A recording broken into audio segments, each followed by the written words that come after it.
Have you ever been to the wonderland that is the dollar store? Do you remember when things were actually a dollar? Dollar Tree remembers, and they have everything from hardware to party supplies for just $1.20. They also have DVDs, and wow, is it a place to find some gems. I'd like to introduce you to Monkey King Hero is Back. Welcome to Dollar Theater, the show where we scrape the bottom of the bin to find the best movies that your dollar can buy. Oh, and there might be some snacks too. Let's head into the theater. Last room on the right. Today I've got Stubbs Sticky Sweet Barbecue Flavored Cheese Curls, which I'm excited to try.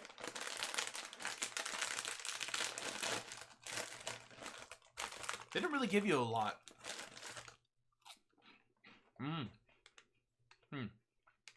That's a good crunch.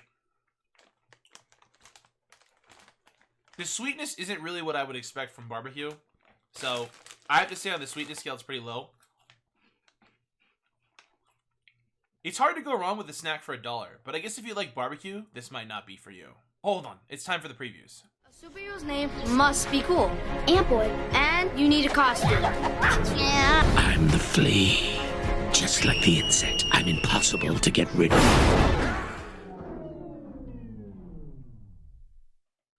Wow, Ant-Boy. I wouldn't want to miss that. It seems like the company that produces these licenses international films, dubs them, and apparently sells them at the dollar store. You can't go wrong with that business model. But we'll save Ant-Boy for another time. On to the feature. So you might be wondering, what hero is back? Is it that guy from Smite? Is it the kid on the cover? It turns out the movie's all about Wukong. And yes, it's Jackie Chan.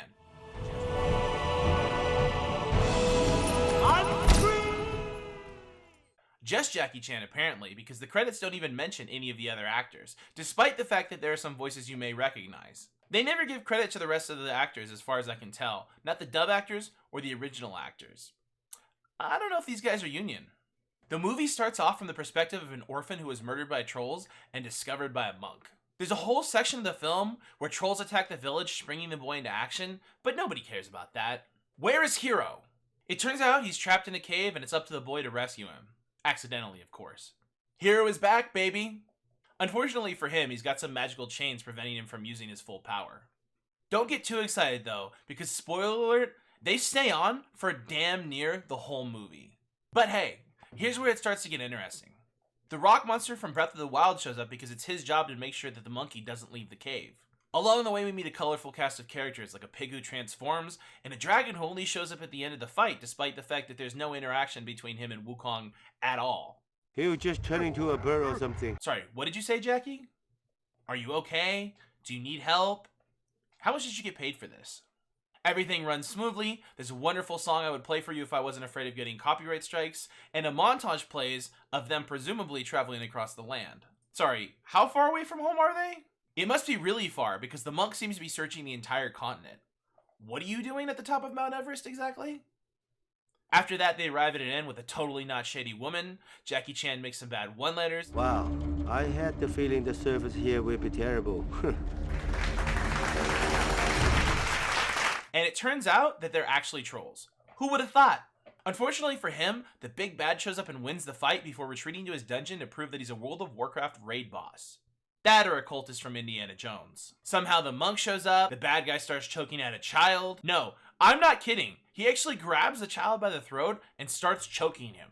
But then suddenly, it's the guy from Smite! So more stuff happens. Jackie Chan knocks off the cultist's hat to reveal that he's actually Gene Simmons. And then there's a genuinely good fighting sequence before he turns into a Dark Souls boss. It turns out that this film is really okay with showing violence against children because the next thing you know, the kid you thought was the main character is dead. And I mean dead. He dies. He was crushed by a boulder. Talk about brutal. It's okay though, because the bracelet's gone, and you know what that means. It's monkin' time. He's no ordinary monkey. And that sums up this film. Is it the worst thing I've ever seen? Not even close, especially for $1. Sure, it has Disney at home vibes, but it's actually pretty well made despite Jackie Chan's weird performance. I don't know if I'd recommend it to anyone, but I will tell you that I'm excited to try the video game on the PlayStation 4. Anyway, thanks for joining me. I hope you had fun. If you liked this video, be sure to subscribe, and I'll see you at the next movie.